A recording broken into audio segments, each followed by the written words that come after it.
puso ko kasi gusto ko siya mapunta sa team ko. I mean, after Coach Billy, I turned. Tapos,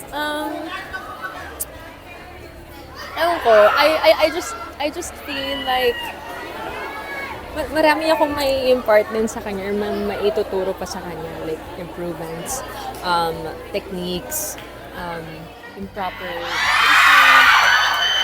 then si style yung napili niya. But, I mean, like, nanghihinayang ako, pero I'm also happy for Jasmine because napunta siya kay Stel and she's in very good hands and I'm sure na Stel will take care of her.